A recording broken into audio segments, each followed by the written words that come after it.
Saya kira ini adalah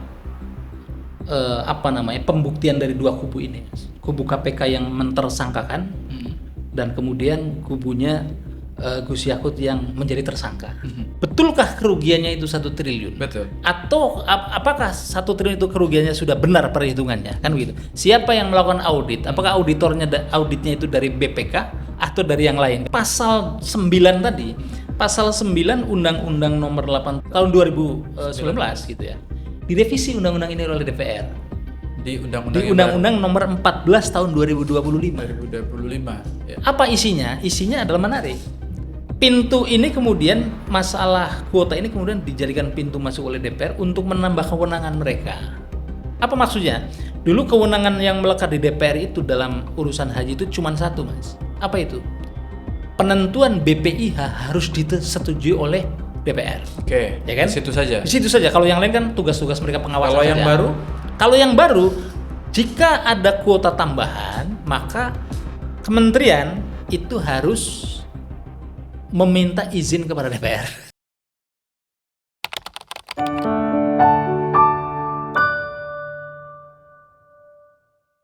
Halo, Assalamualaikum. Teman-teman Ruang Publik, kita masih membahas perkara kuota haji 2024. Kemarin sudah kita wawancara dengan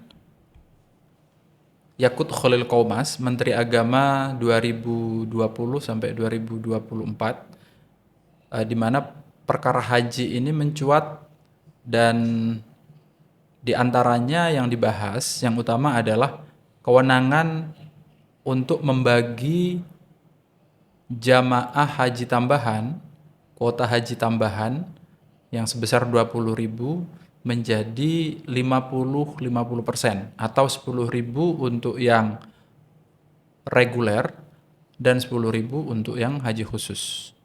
Nah, apakah dia punya kewenangan dan tidak?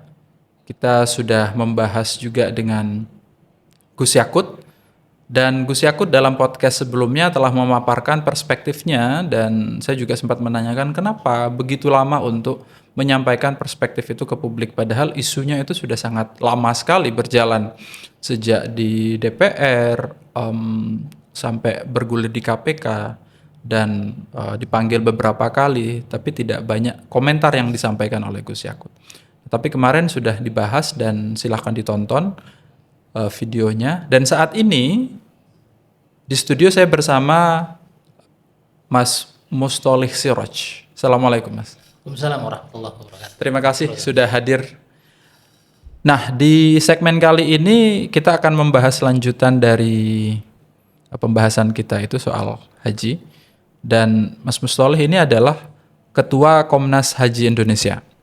Beliau juga merupakan pakar hukum, praktisi hukum. Kemarin baru selesai doktoral ya, Mas, ya, di Universitas Pelita Harapan Hukum dan Bisnis. Iya. Jadi makin hukum bisnis. Jadi makin legit ini, legitimasi masalah hukumnya. Di S2-nya juga beliau adalah hukum bisnis di Tarumanegara. Nah, jadi saya akan membahas dua hal di sini. Yang pertama adalah persoalan haji 2024 dari perspektif Komnas Hajinya, bagaimana perjalanan dan seterusnya. Lalu kemudian yang tidak kalah pentingnya itu adalah aspek hukumnya yang membuat Gus Yakut saat ini menjadi tersangka oleh KPK.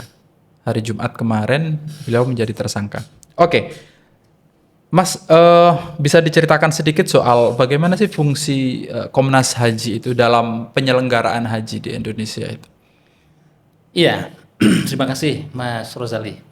Jadi Komnas Haji itu adalah lembaga yang diinisiasi oleh masyarakat, yang kita dirikan itu dulu rame-rame, itu banyak intelektual yang ada di situ.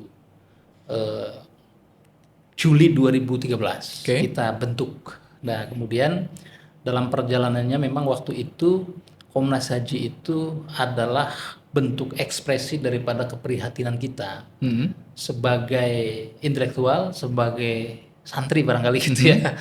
Itu yang kemudian banyak melihat fenomena masyarakat yang ditipu dalam menyelenggarakan ibadah umroh dan haji. Waktu itu ada yang bahkan ditinggal di negara di luar negeri itu, ada yang ditelantarin di Yaman, ada yang ditelantarin di Malaysia. Oh iya. Ya, Oke. waktu itu seperti era jahiliyah tahun-tahun itu. Artinya banyak sekali korban-korban, tapi karena instrumen hukumnya lemah sehingga kemudian sulit untuk dijangkau pelaku-pelaku daripada penipuan haji dan umroh itu. Nah, sehingga kita kemudian melakukan advokasi, bahkan advokasi kita itu tidak hanya, kan secara umum kita bagi dua, advokasi kebijakan, policy gitu ya, yang diterbitkan oleh DPR, kemudian Kementerian Agama waktu itu, dan intinya kaitan-kaitan dengan sektor-sektor policy publik gitu ya. Tapi juga kita sampai pada litigasi, Mas. Litigasi itu kita membela jamaah haji, jamaah umroh itu sampai ke pengadilan. Bahkan kita dulu pernah menggugat salah satu travel besar Jakarta yang menelantarkan jamaah, dan akhirnya karena mereka takut viral maka kemudian berdamai. Nah, ya kemudian ya selesai restoratif justice gitu ya. Nah, baru kemudian kita melakukan 4 tahun terakhir itu Komnas Haji melakukan, karena ini kan makin haji dari semakin kesini itu kan menjadi isu yang dulu kan berita haji itu kan munculnya ya menjelang musim haji atau pemulangan, pemberangkatan gitu. Nah, sekarang isu haji itu semakin luas dan ekosistemnya makin membaik begitu ya. Oleh karena itu setiap tahun khususnya di musim haji itu kita mendirikan posko pengaduan jamaah. Oke. Nah, salah satunya dari tahun lalu tuh, Mas. Tahun lalu yang mengadu ada jamaah dari Bandung yang kemudian berangkat dengan istrinya dan mertuanya. Istrinya lolos di pemeriksaan setelah sudah nyampe di Jeddah, Bandara King Abdul Aziz. Istri dan mertuanya itu lolos pemeriksaan bandara, dia tidak boleh melewati bandara atau di stop oleh petugas bandara sana. Ternyata apa? Visanya dibatalkan sepihak oleh oknum pejabat tertentu. Oke. Nah, sehingga jadi hal-hal yang begitu yang sehingga kemudian dipulangkan hanya menggunakan pakaian ihram, padahal dia sudah punya visa, sudah diberikan visa tadinya, sudah diberikan living cost, sudah semua sudah di pelunasan prosedur, tapi dipulangkan. Oke. Nah, benar-benar seperti itu. Nah, termasuk di revisi kemarin kan DPR itu kan merevisi undang-undang yang nanti akan kita bicarakan. Undang-Undang Nomor 8 Tahun 2019. Itu saya juga diundang oleh DPR dalam RDPU oleh Panja Komisi 8 yang merevisi Undang-Undang Nomor 8 Tahun 2019 sebagai salah satu narasumber yang dikatakan katanya pakar gitu, Mas. Oke. Sudah pakar ini. Kan yang menyebut DPR bukan saya. Ya. Kemudian sebelum itu kita diundang oleh DPD. DPD RI. Kemudian sebelumnya lagi kita langganan juga diundang oleh BPKH, Badan Pengelolaan Haji, meskipun saya cukup sering mengkritik mereka sebetulnya, tapi mungkin karena senang saya kritik gitu ya. Kemudian dipanggil di kampus lebih sering lagi. BPKH ini adalah lembaga yang ngelola keuangan haji. Keuangan haji. Kemarin waktu saya wawancara Gus Yakut, dia bilang memang yang ngelola keuangannya BPKH bukan Kementerian Agama. Sejak 2017. Sejak dia belum masuk jadi menteri. Jauh sebelum jadi menteri. Baik. Oke. Ini Mas, kita masuk ke hotspotnya. Yeah. Tanggal 9 kemarin Gus Yakut itu ditetapkan sebagai tersangka oleh KPK. Dan di antara yang dialamatkan kepada Gus Yakut adalah apakah dia benar-benar memiliki kewenangan untuk menetapkan kuota haji tambahan yang sebesar 20.000 itu menjadi 10.000. Apakah pembagian 50% itu sesuai dengan peraturan atau tidak? Dan landasannya kalau kemarin saya wawancara sama Gus Yakut itu adalah di pasal 9. Nah, sebelum itu sebagai disclaimer ini biar tidak membingungkan, kita harus menekankan dulu bahwa jamaah haji Indonesia yang kuota dasarnya adalah 221.000 itu tidak ada persoalan, betul ya? Jadi persoalannya sudah selesai, tapi kemudian yang menjadi persoalan adalah kuota tambahan yang sebesar 20.000 itu. Nah, jenengan sebagai baik dari perspektif dari Komnas Haji ataupun dari pakar hukum, kalau melihat itu seperti apa, Mas? Iya, karena sampai disclaimer, saya juga disclaimer. Oke. Artinya ini jangan sampai kemudian kita pertama menghormati proses hukum yang ada di KPK. Ya. Gitu. Ini saya kira pernyataan ini penting. Bahwa yang akan saya sampaikan itu adalah keyakinan saya. Nah, itu keyakinan Kata Panji itu gitu. sedang lagi menurut saya yang sudah menjadi praktisi hukum, terutama menyoroti isu-isu haji puluhan tahun gitu ya. Nah, oleh karena itu bahwa proses penetapan tersangka Gus Yakut ini malah tersangkanya tidak lama setelah ulang tahun ya. Kenapa? Tidak lama dari beliau ulang tahun kalau tidak salah itu. Nah, jadi ada beberapa kita dalam proses ini saya kira kita harus hormati apa yang sudah dilakukan oleh KPK. Ya. Karena kan KPK juga sudah melakukan penyelidikan dan penyidikan ini sangat lama. Itu ya. Dan memang untuk konteks ini Mas, itu KPK saya melihatnya itu agak pelan karena dugaan saya KPK ini sangat hati-hati. Kenapa sangat hati-hati? Karena kalau ada penyelenggara negara yang kemudian menyalahgunaan wewenang dan kemudian kaitannya dengan APBN, uangnya nih, sumber uangnya nih, APBD atau uang misalnya dari BUMN, itu mendefinisikannya mudah. Oke. Ya karena uang negara itu. Karena uang negara. Nah, karena nanti Gus Yakut ditersangkakan itu kan menggunakan pasal 2 dan pasal 3 Undang-Undang Tipikor yang di situ ada aspek kerugian negara. Ya kan? Nah, menariknya adalah nanti ini akan menjadi, saya memantau betul kasus ini. Artinya membuktikan, kan KPK mentersangkakan Gus Yakut, maka dia harus membuktikan di pengadilan. Ya. Gitu ya. Siapa yang mendalilkan, dialah yang membuktikan gitu ya. Oleh karena itu ini tidak mudah. Kenapa tidak mudah? Karena pangkal yang harus dibuktikan itu dua. Soal kuota, betulkah pembagian 50% ini melanggar hukum? Yang kedua adalah apakah betul soal kuota ini berkaitan dengan kerugian negara? Karena kalau definisi kerugian negara itu ada di Undang-Undang Badan Pemeriksa Keuangan, ada di Undang-Undang tentang Keuangan Negara, ada di Undang-Undang tentang Keuangan Daerah, ada Undang-Undang APBN, banyak tuh. Nah itu kan harus ada unsur keuangan negaranya. Oke. Nah nanti dijabarkan di situ. Nah singkat cerita, kalau saya melihat begini, memang ini kan sudah ada terfragmentasi menjadi dua perspektif yang berhadapan-hadapan nih. KPK menggunakan pasal 64 ayat 2 Undang-Undang Nomor 8 Tahun 2019 tentang penyelenggaraan ibadah haji dan umroh, di mana di situ kuota untuk jamaah haji khusus itu adalah 8%. Ya. Ya kan gitu ya. Di pasal 64. Sebaliknya Gus Yakut dan timnya itu kan menggunakan pasal 9. Ya kan?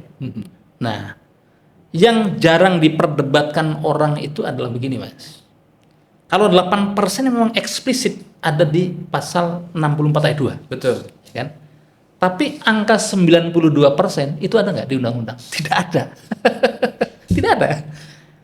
Benar. Angka 92% itu hanya menyimpulkan berdasarkan karena sudah diambil 8% oleh haji khusus, ya kan, maka sisanya 92%. Ya. Tapi angka 92% itu tidak eksplisit. Dia tidak pernah ada di Tidak dalam pernah ada. undang-undang haji. Tidak pernah ada. Saya bisa yakinkan itu. Kalau pemirsa tidak percaya, silakan kita cek bareng-bareng. Ya. Gitu ya. Nah, oleh karena itu dengan situasi ini dari aspek yuridisnya ya. Jadi apakah itu benar atau salah? Saya melihat bahwa, dan ini saya sebelum kasus ini bergulir menjadi kasus hukum, dulu sebelum ada pansus gitu ya, saya pun mendiskusikan soalnya dengan anggota-anggota DPR. Kenapa? Kalau kemudian pasal 9 ini dinegasikan, dinafikan, lantas apa gunanya pasal 9 ini? Di situ pasal 9 kan menyatakan bahwa kuota tambahan itu adalah wewenang menteri, kan gitu. Oke. Nah makanya, dua kutub ini kan berhadapan-hadapan. Nanti pembuktiannya seperti apa? Nah makanya kembali ke soal kuota ini.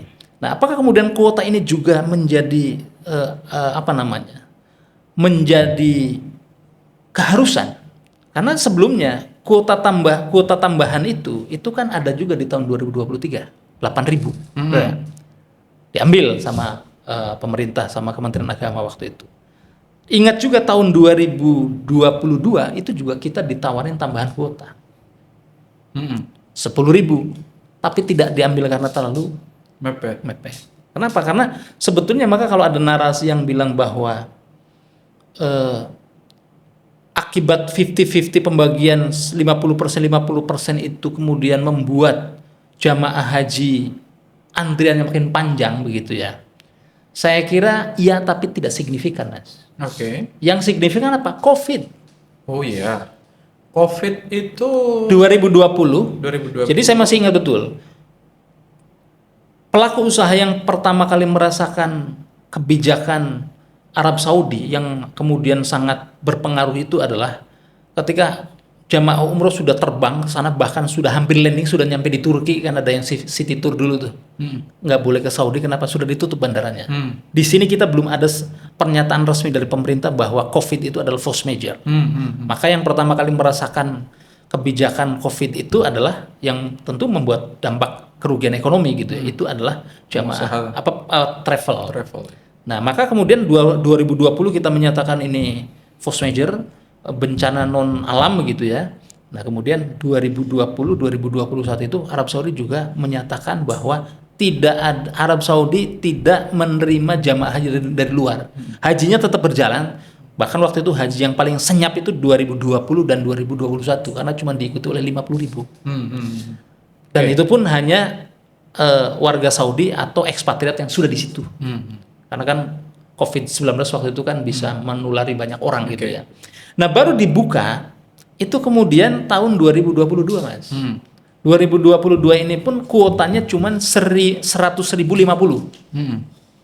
Nah, tiba-tiba kemudian ada tambahan Arab Saudi begitu ya, mau memberikan tambahan. Nah, tapi karena waktunya sudah sangat mepet dan bahkan waktu itu banyak dari anggota DPR kita yang menyatakan bahwa udah ambil saja.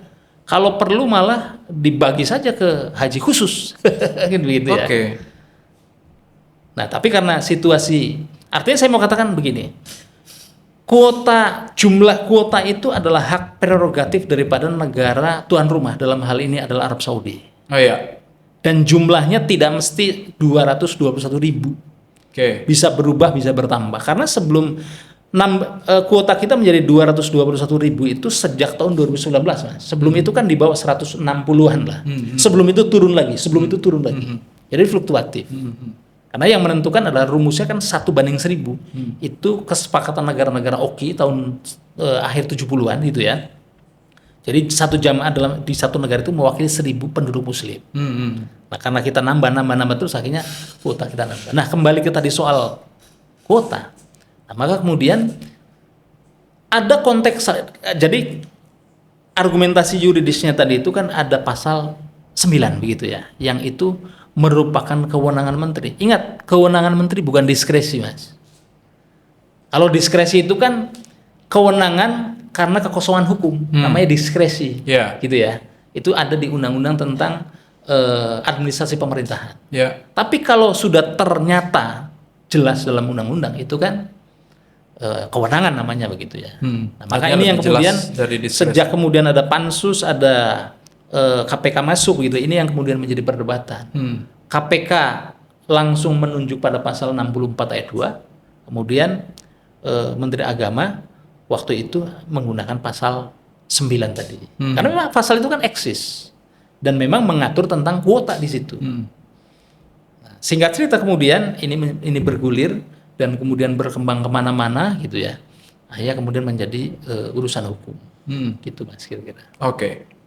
Saya kemarin waktu wawancara dengan Gus Yakut juga menanyakan latar belakang pengambilan keputusan 50-50 itu, selain karena ada dasar hukumnya ya. Selain karena ada eksis pasal 9 ayat 1 dan 2. Pasal 9 A dan B kalau nggak salah itu. Yang menyatakan bahwa kuota haji tambahan itu ditetapkan setelah kuota haji dasar sudah eksis, baru ada kuota haji tambahan dan kuotanya itu ditetapkan oleh menteri. Nah, tapi ada latar belakang apa sehingga membuat Gus Yakut mengambil keputusan memperbanyak kuota untuk kuota haji khusus itu? Di antara jawabannya, yang pertama tentu waktunya yang mepet. waktu keluarnya kuota tambahan itu kan tidak selama kuota yang dasar, betul ya? Yang kedua adalah adanya crowded di Musdalifah dan Mina. Waktu itu kalau tidak salah Gus Yakut juga menerangkan bahwa ada pembangunan toilet yang menyebabkan sekitar 2 km itu di Musdalifah atau Mina itu yang kosong, dan ada kaitannya dengan masalah pembiayaan. Pembiayaan itu kira-kira di Mina 1 itu lebih mahal daripada Mina yang lain karena dia lebih dekat. Disclaimer dulu, saya belum pernah haji, saya tidak bisa membayangkan itu. Tapi kalau sehingga biaya jamaah haji di Indonesia itu hanya bisa untuk ada di wilayah Mina yang relatif lebih murah. Karena kalau semuanya digunakan untuk kuota haji tambahan ini yang reguler, maka konsekuensi ada subsidi yang tidak sedikit, yang besar. Nah, itu argumentasinya. Jenengan waktu 2023 pernah menjadi tim Monef. Melihat argumentasi Gus Yakut seperti itu, seperti apa? Ya, jadi persiapan haji itu kan persiapan teknisnya sangat rumit, Mas. Yep. Jadi soal kuota itu bisa gini, misalnya selesai musim haji 2022, operasional haji setelah Armuzna, biasanya antara rentang waktu seminggu atau 10 hari, pemerintah Saudi itu mengumpulkan pemimpin daripada misi haji dari negara-negara yang mengirimkan jamaah. Kemudian mereka mengumumkan kuota yang akan diberikan kepada negara-negara tersebut untuk musim berikutnya. Okay. Nah, sehingga kemudian ketika yang dibagi itu adalah kuota pokok gitu ya, kuota dasar, maka persiapannya kan jauh. Okay. Misalnya untuk negosiasi penerbangan, negosiasi transportasi bussolawat, kemudian hotel. Nah, yang paling krusial itu kan di Armuzna nih, Arafah, Musdalifah dan Mina. Karena memang puncak haji ada di situ. Ya, betul. Rukun haji bahkan di situ, ya kan? Istilahnya kan kalau dalam bahasanya itu Al-Hajju Arafah, ya kan? Haji di Arafah. Nah, harga-harga pemondokan catering konsumsi yang ada di situ itu kan beda harganya. Nah, begitupun dengan pola pengadaannya. Maka ketika kemudian semakin panjang waktunya untuk melakukan negosiasi kontrak-kontrak di situ, maka tentu harganya relatif murah dong. Bisa ditekan karena negosiasi masih rentang waktunya cukup panjang. Tapi begitu kemudian Pak Jokowi waktu itu tahun Oktober 2023 itu beliau melakukan lobby gitu ya, minta tambahan kuota, memang dikabulkan oleh Saudi. Khodimul Haramain gitu ya, oleh Arab Saudi, oleh Raja. Nah, tapi kan kemudian sistem menuju ke hajnya itu kan tidak seketika. Ya. Termasuk ketika untuk pengadaannya, Mas. Pengadaan tadi kontrak-kontraknya itu artinya kan harus di follow up setelah harus itu. Harus di follow up, misalnya nambah pesawat kan nambah, berarti kan rate-nya begitu ya. Kemudian jadwal penerbangannya, kemudian pemondokannya, kemudian konsumsinya, kemudian petugasnya. Sampai jangan lupa.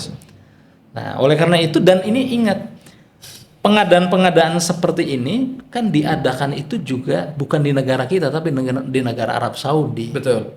Nah, oleh karena itu kita harus tunduk pada aturan-aturan sana. Maka tidak sederhana. Nah, kemudian di tahun 2023 tadi memang ada haji 2023 itu kan haji pertama kali mengusung haji ramah lansia. Ya, saya masih ingat waktu itu sekitar lansianya itu 60 ribuan. Nah, itu kebijakan haji ramah lansia itu kebijakan luar biasa menurut saya. Karena luar biasa mengurai orang-orang yang kemudian hampir tidak punya harapan untuk berhaji karena yang namanya lansia di undang-undang itu kan 65 tahun ke atas, Mas. Yeah. Maka kemudian dibuka itu. Jadi karena setelah Covid kan waktu itu ya. Itu berani sekali itu. Nah, waktu itu memang kebijakan yang cukup berani. Akhirnya kemudian banyak yang berangkat tapi memang ada resiko waktu itu banyak yang meninggal. Yeah. Karena sistem istitoahnya waktu itu belum kuat gitu ya. Tapi bagi saya ide itu oke. Karena orang yang sudah daftar haji sudah umurnya 60 tahun, 50 tahun lagi dengan antrian kita yang masih panjang puluhan tahun bahkan 48 tahun begitu ya. Itu kan waduh berangkat apa enggak. Nah, begitu ada kebijakan itu kan terurai nih. Nah, tapi kemudian ada peristiwa-peristiwa misalnya penumpukan di Musdalifah. Jadi pergerakan jamaah itu, Mas Rosali, jamaah itu kan yang berangkatnya kloter pertama itu ditaruh di Madinah. Ya. Mereka ibadah di Madinah, nanti mendekati musim haji, puncak haji itu digeser ke Mekah. Nah, yang kloter terakhir itu langsung di Mekah. Nah, baru jamaah itu kan dibawa ke Arafah tanggal 8 Zulhijjah. Karena 9-nya kan harus wukuf dia. Ya kan? Wukuf di Arafah. Nah, ini kan tenda-tenda ini terbatas. Kalau Arafah relatif, karena waktu di Arafah itu tidak lama, kan 1 kali 24 jam lah kurang lebih ya. Setelah wukuf selesai, kewajiban itu kan sudah bergeser ke Musdalifah nih. Di Musdalifah kan cukup untuk anuannya mabit saja. Mabit saja. Bahkan di situ karena, dan di 2023 karena kembali normal ininya, maka kepadatannya itu luar biasa, Mas. Sehingga disitulah kemudian muncul kebijakan yang namanya murur. Ya kan? Murur itu apa? Cukup melewati saja. Melintas gitu ya. Melintas Musdalifah saja sudah dianggap sah. Dan waktu itu ada kiai-kiai kita tuh yang tugasnya itu di bimbingan ibadah, itu ada namanya istilahnya itu fiqhut taisir. Jadi fikih untuk memudahkan orang beribadah haji. Arab Saudi juga menggagas itu. Nah, sehingga kalau mereka yang sudah lansia dan kemudian kesehatannya menurun, fisiknya drop, suka atau tidak sih, yang jelas dia masih punya nafas, itu kan harus dibawa ke Musdalifah, harus dibawa ke Arafah. Ya kan? Maka kalau di Arafah disebutnya sebagai safari wukuf. Ya kan? Kalau setelah wukuf selesai digeser kan. Ada yang menggunakan mobil, ada yang pakai tandu, ada yang pakai macam-macam ya kan. Yang penting melintas. Nah, kalau di Arafah di Musdalifah karena waktunya relatif singkat, itu kewaspadaannya masih bisa diukur. Tapi bagaimana ketika mereka harus 3 hari jamarot ya kan di Mina. Nah, ini yang krusial itu di Mina sebetulnya. Apalagi tadi sebelum di 2023 sebelum jamaah haji digeser ke dari Musdalifah ke Mina, ya kan? Jadwalnya kan waktu itu sebetulnya jam 6 paling lambat jamaah ini harus dibawa ke Mina. Baik. Artinya yang mau saya sampaikan adalah di tahun 2023 itu ada terjadi krodit di Armuzna itu ya. Betul. Dan kalau tidak salah itu 700 lebih yang meninggal. Betul. Jamaah haji. Hampir 800. Hampir 800. Hampir 800. Nah, itu yang menyebabkan terus kemudian ada perubahan policy yang diambil oleh Kementerian Agama termasuk murur itu tadi. Dan diantaranya mungkin nanti kita akan sampai kepada pembagian 50-50 ya. Karena untuk memperlancar proses haji itu di Arnusna dan akhirnya mengurangi, kalau Gus Yakut waktu itu kemarin dia bilang untuk menekan untuk hifdun nafas, menekan jumlah wafatnya jamaah haji. Nah, terus apa yang terjadi di 2024 itu? Kemarin akhirnya angka kematian memang menurun akhirnya. Artinya ada keberhasilan di situ. Nah, Mas melihat keberhasilan itu seperti apa? Sebelum ke situ, Mas, saya tuntaskan dulu. Oke. Karena ini tentang hifdzun nafas itu diukurnya dari sini. Tadi di Musdalifah itu kan kepadatan, cara mengurangi kepadatan itu kan murur saja. Nah, ketika di Mina itu ada yang kemudian di 2023 berdasarkan peristiwa 2023 itulah kemudian muncul ide namanya tanazul. Apa itu tanazul? Jadi karena padat sekali di Mina itu ya kan, akhirnya kemudian terobosan yang dimunculkan itu adalah tanazul. Tanazul itu apa? Jamaah haji yang kemudian pemondokannya ada di Syisyah dan Raudhah, kira-kira 2 kilo dari Mina lah. Itu mereka didorong untuk kemudian tidak menginap di Mina, tapi menginapnya di hotel asal. Nah, di hotel asal disediakan makanan, transportasi. Nah, ini cara, makanya metodologi tanazul dan murur ini menjadi legitimasi bagi kemudian tadi hifdzun nafas itu. Nyambungnya di situ. Nah, ini juga dibuktikan 2025 yang hajinya dipimpin Amirul Hajinya oleh Profesor Nazaruddin Umar, Menteri Agama, itu kan menggunakan metode itu. Meskipun kemudian mereka gagal ya, karena pemerintah Saudi itu kemudian membatasi begitu ya. Tapi metode ini yang, dan saya menduga di 2026 ini murur dan tanazul itu akan dipakai. Masih akan Tujuannya tadi, digunakan. ingat bahwa yang harus kita ingat di situ adalah prosesi haji itu diikuti oleh bukan hanya masyarakat Muslim Indonesia, tapi masyarakat Muslim dunia, yang jumlahnya juga fluktuatif, Mas. Kadangkala 1,3 juta, kadangkala 1,6 juta, kadangkala sampai 2 juta lebih. Nah, itu yang kemudian mempengaruhi kesiapan daripada yang namanya tadi lahan Mina, lahan Musdalifah, lahan Arafah itu kan tidak nambah. Sedangkan jamaah hajinya kan nambah.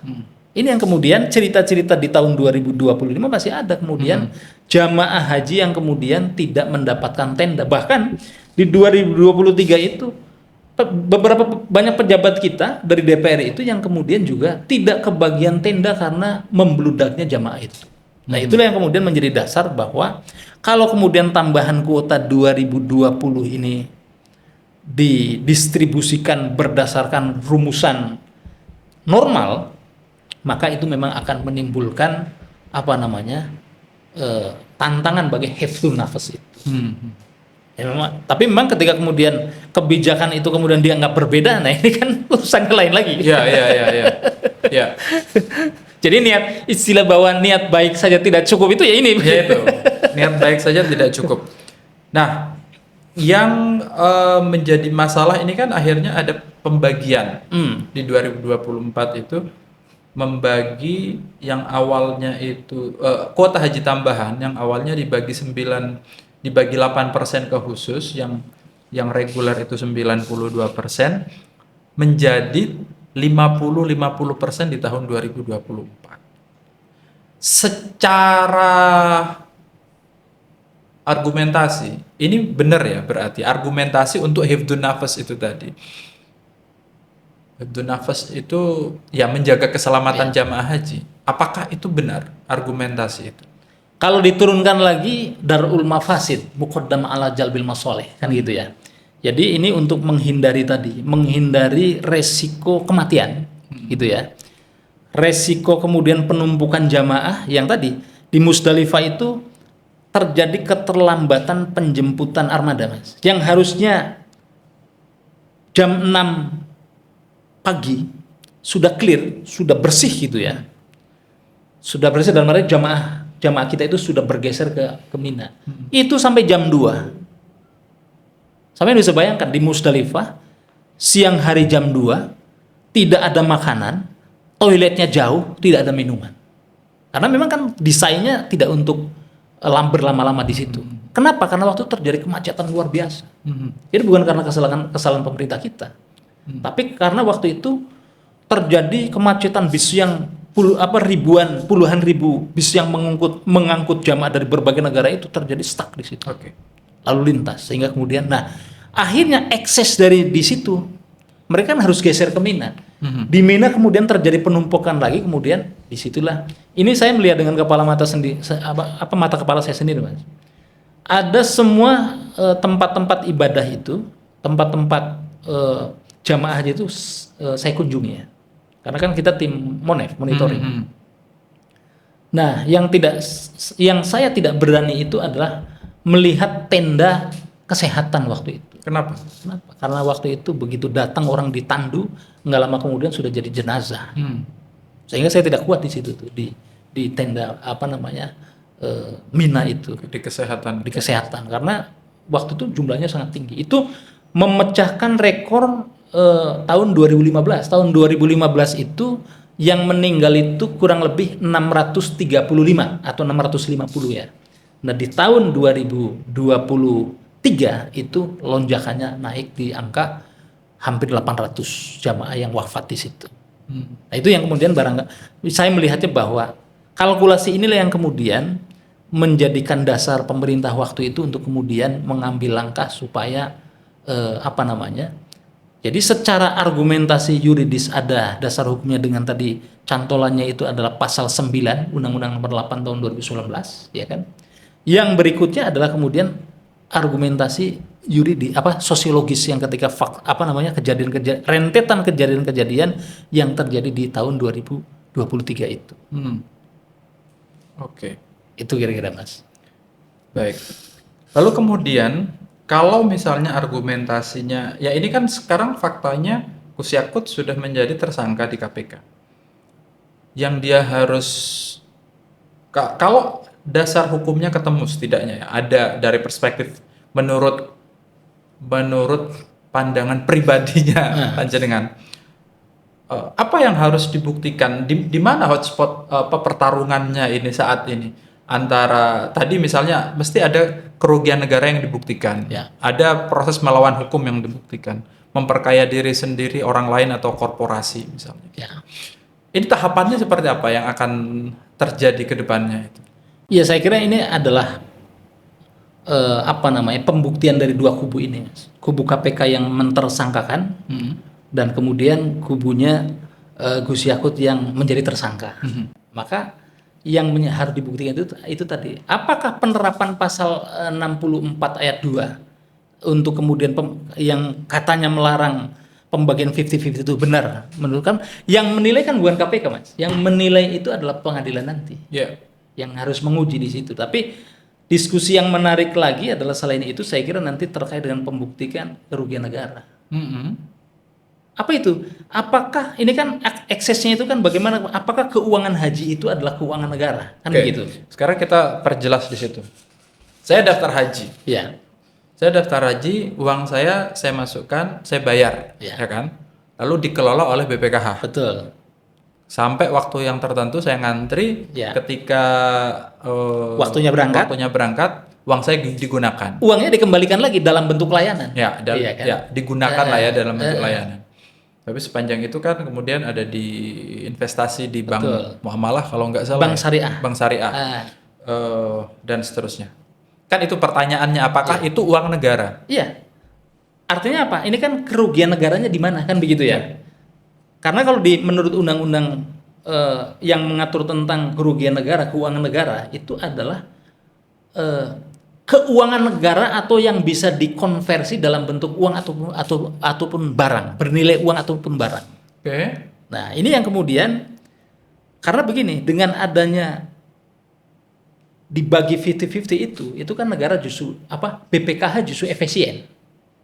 Efisien 600 miliar tuh kalau dihitung itu. Benar Itu ya? ada Iya.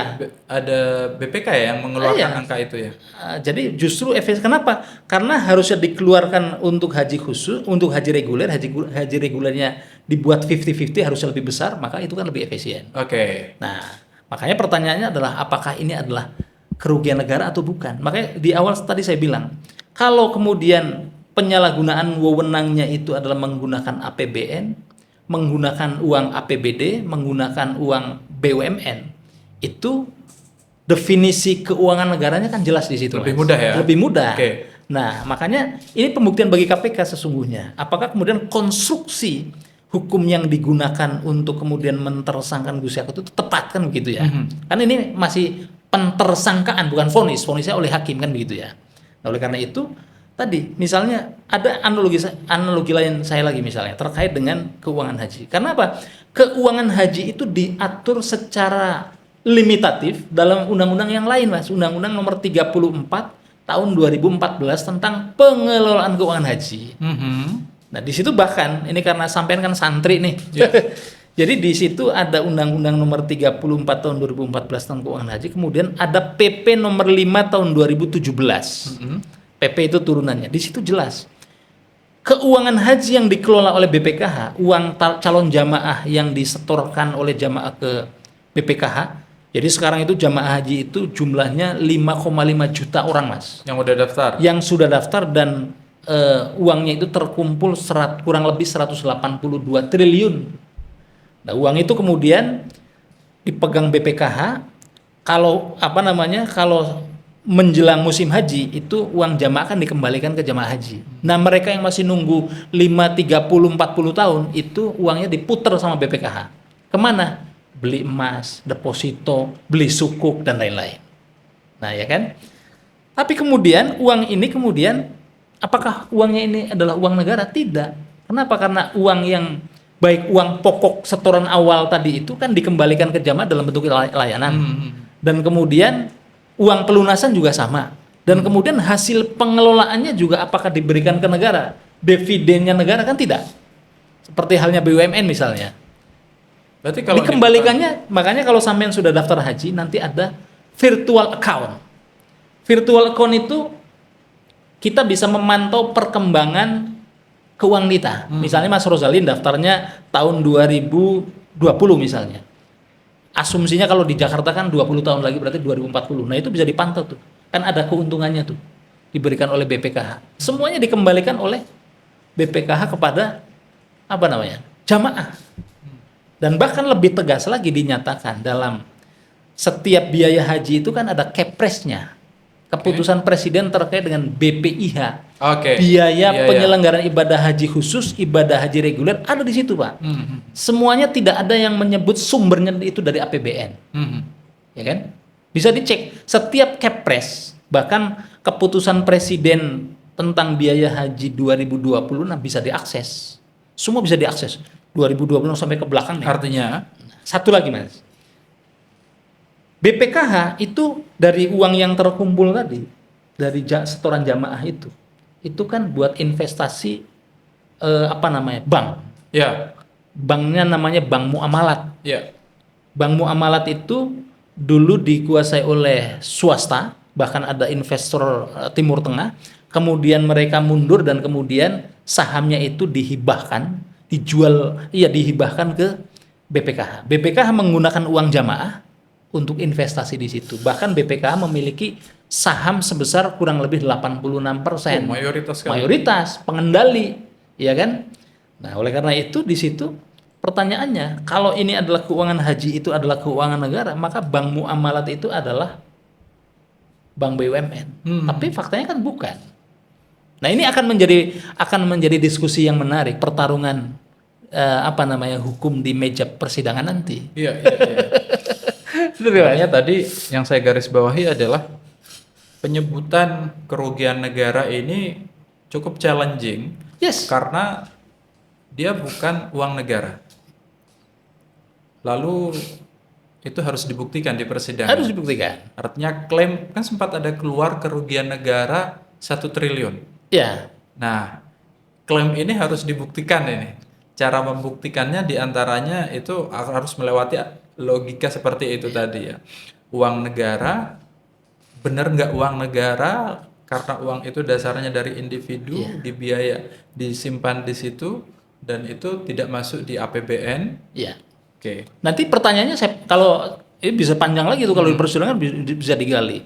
Betulkah kerugiannya itu 1 triliun? Betul. Atau apakah 1 triliun itu kerugiannya sudah benar perhitungannya? Kan begitu. Siapa yang melakukan audit? Apakah auditnya itu dari BPK atau dari yang lain? Karena ada satu case misalnya kasus lain misalnya ternyata menggunakan perhitungan sendiri oleh penyidik. Ya. Nah, kan kemarin bukan dari BPK kan itu. Nah, yang 1 triliun sedang dihitung katanya. BPK proses. mengatakan sedang dihitung, tapi angka 1 triliun kan sudah keluar dari KPK. Iya, awal-awal dulu. Awal-awal ketika penyelidikan. Ya, ketika Penyelidikan. Nah, makanya sebetulnya begini. Kita juga harus fair juga, Mas Rozali. Artinya gini, KPK tentu kan sebagai lembaga negara yang bertugas menegakkan hukum itu kan juga pasti punya strategi dan tidak mau tersangkaannya itu juga rontok juga misalnya di pra-peradilan atau apa. Nah, maka itu saya kira memang sampai dengan hari ini kan Gus Yakut sendiri kemudian tidak mengakui kalau ada aliran uang masuk ke beliau, ya kan gitu kira-kira ya. Tapi seandainya kemudian ternyata nanti di pengadilan juga dibuktikan lain, ternyata ada aliran, ya perdebatannya jadi tidak seperti hari ini kan gitu ya. Artinya nanti kasus ini betul-betul akan terang benderang itu di pengadilan. Kenapa? Karena ruang-ruang kemarin ada ratusan saksi yang diperiksa begitu ya. Bahkan travel ada yang katanya sudah mengembalikan uang miliaran. Kita kan nggak tahu nih konstruksinya bagaimana, uang itu asalnya dari mana. Kenapa kemudian KPK bisa mengambil atau kemudian bahasa mereka mengembalikan uang itu, travel itu. Karena semalam kan saya diskusi di salah satu TV nasional dengan mantan penyidik KPK, dia juga heran tuh. Yang kemudian kenapa kemudian keuntungan travel itu juga diambil juga sebagai barang bukti gitu ya. Nah, ini kan pertanyaan-pertanyaan yang saya kira bisa di-challenge nanti di pengadilan. Betul. Sehingga tapi tadi harus dilihat juga bahwa per hari ini Gus Yakut kan menolak atau kemudian tidak menyatakan bahwa ada aliran uang masuk ke dia. Ya.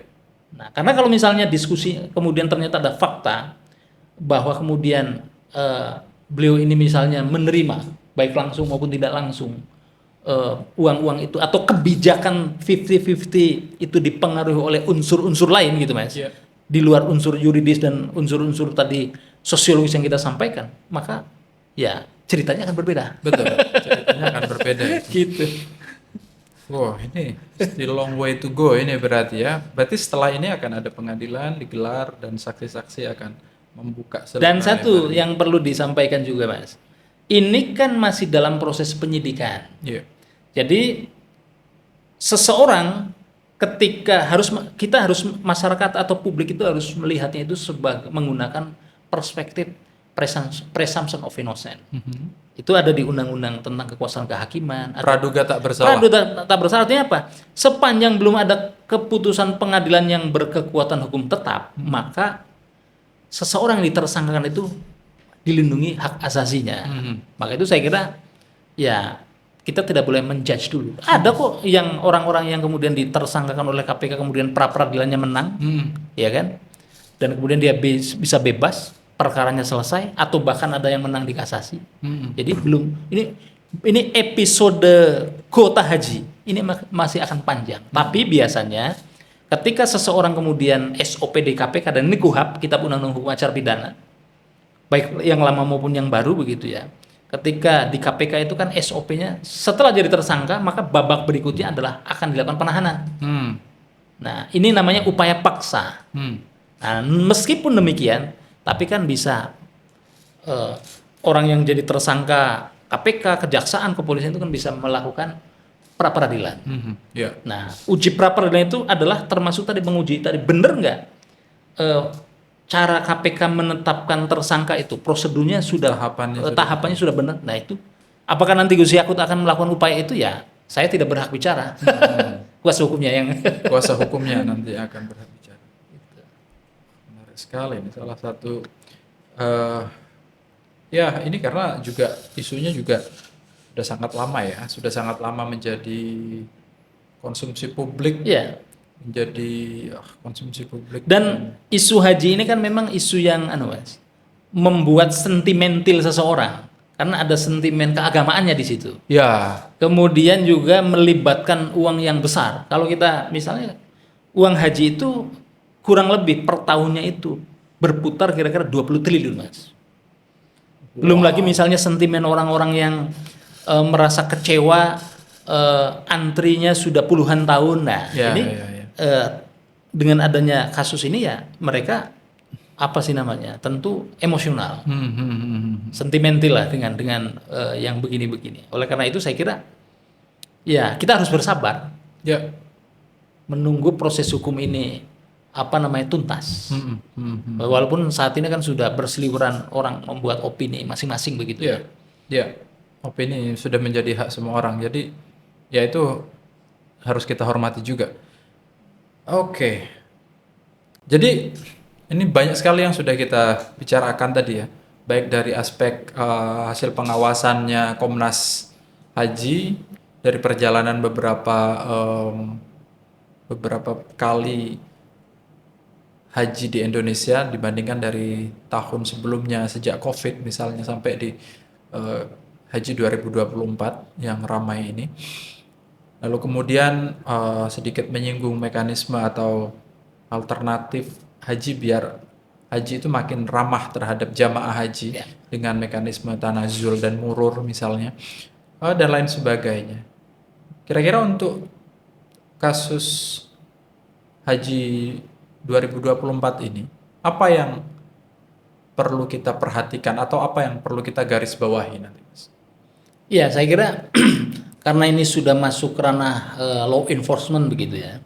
Jadi yang jelas bahwa proses hukum ini harus fair gitu ya. Harus adil, akuntabel dan transparan.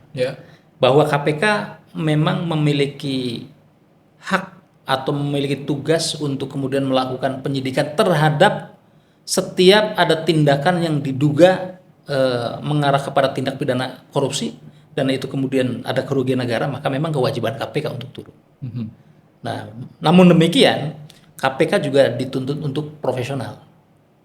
Nah, sisi lainnya kemudian orang atau pihak-pihak yang ditersangkakan kan sekarang sudah ada dua tersangka. Bahkan kalau kita lihat Mas,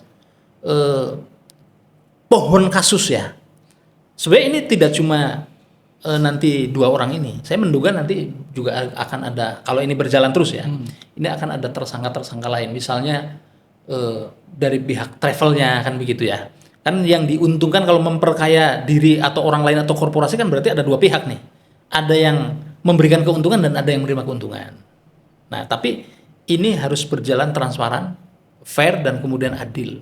Sebaliknya kalau kemudian Gus Yakut dan pihak-pihak yang ditersangkakan itu merasa ini adalah tidak benar, ya silakan dibuktikan di pengadilan nanti. Bagaimana caranya ya? Mereka kan punya tim hukum begitu ya, termasuk pra peradilan, termasuk nanti eksepsi di pengadilan, termasuk nanti kemudian mendatangkan saksi yang meringankan. Itu kan koridor hukumnya seperti itu. Yang jelas bahwa kemudian masyarakat sekarang ini beropini macam-macam begitu ya. Ya inilah risiko sebagai pejabat negara. Ya betul. Karena kan ya, dan hari ini kan kebebasan kita itu kan begitu luar biasa, apalagi ada media sosial begitu ya. Dan saya kira ya Gus Yakut saya kira juga memahami itu dan tapi satu hal saya kira yang dilakukan oleh Gus Yakut hari ini misalnya dia datang dengan kepala tegak ke KPK. Tidak kooperatif begitu ya, tidak misalnya melarikan diri ke Venezuela atau Meksiko gitu.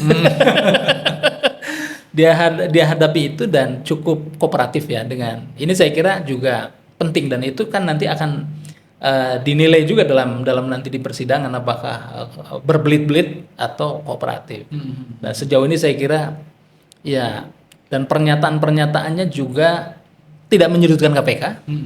Biasanya kan ada yang membuat narasi-narasi yang kontra narasi yang saya kira kurang produktif ya.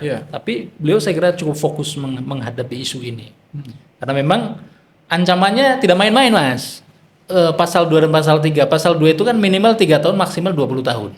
Kemudian pasal 3-nya pasal 3 Undang-Undang Tipikor ini kan minimal 1 tahun maksimal 20 tahun. Jadi dengan situasi seperti ini maka ya harus menggunakan instrumen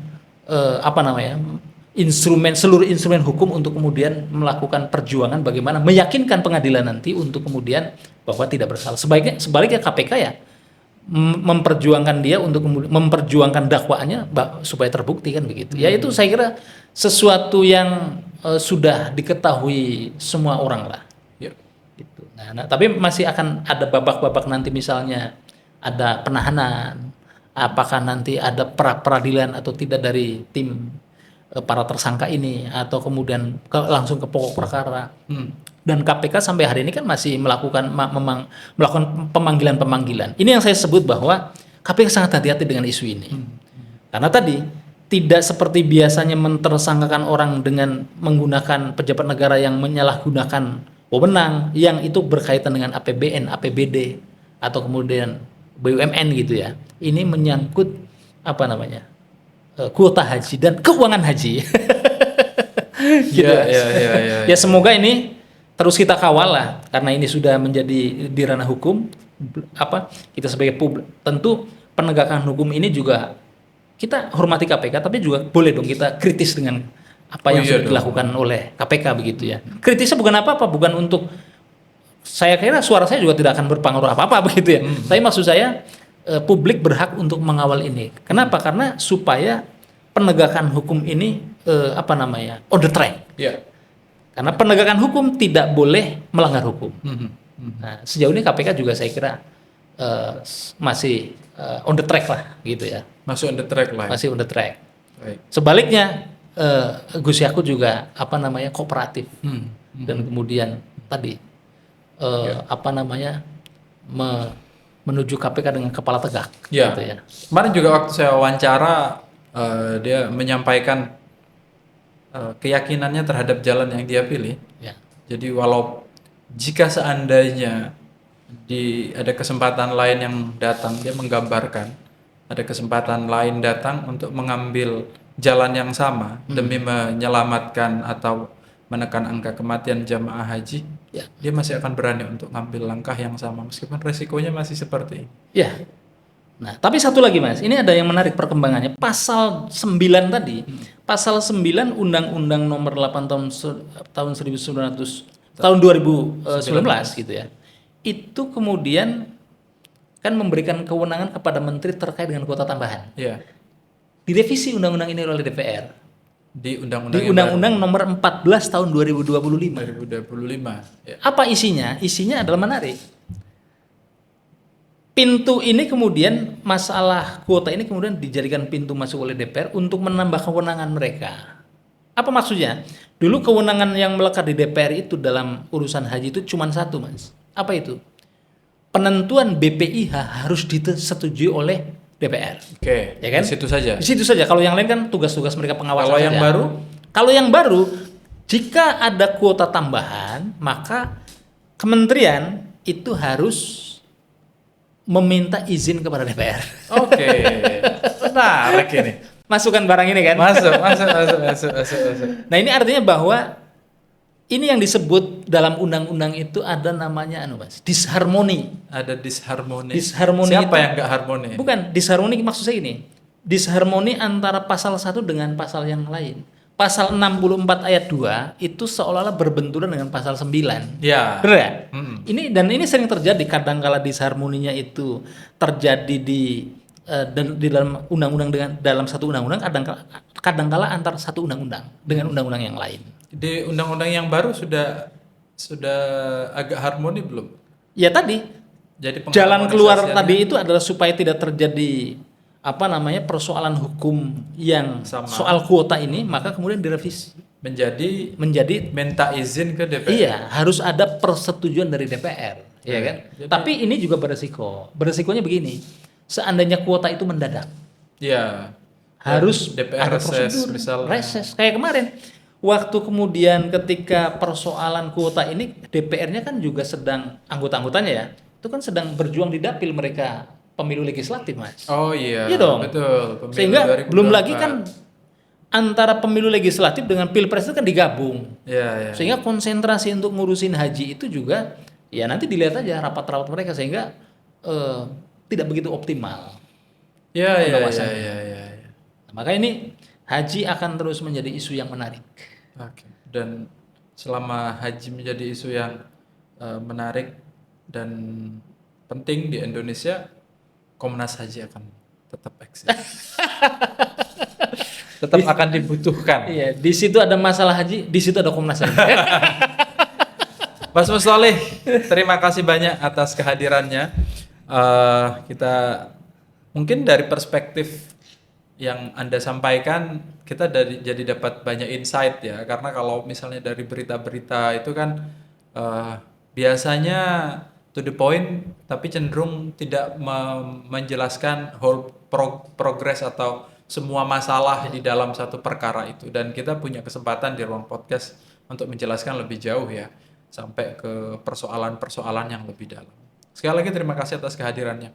Teman-teman di ruang publik, obrolan kami dengan Mas Mustoleh akhirnya memperjelas beberapa hal, di antaranya perdebatan antara pasal 9 dan 64 di mana ada perubahan di undang-undang yang lebih baru, dan kemudian persoalan-persoalan termasuk misalnya anggapan atas kerugian negara, melawan hukum, terus apakah ada unsur memperkaya diri sendiri, termasuk juga latar belakang adanya pengambilan keputusan perubahan yang dilakukan oleh Kementerian Agama tahun 2024 untuk mengubah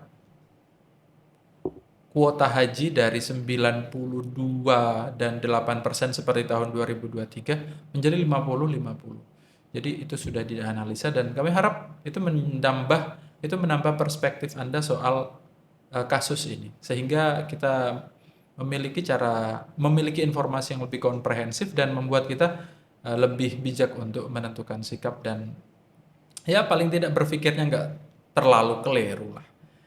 Demikian obrolan kami, kita jumpa di pertemuan atau obrolan yang mendatang. Assalamualaikum warahmatullahi wabarakatuh.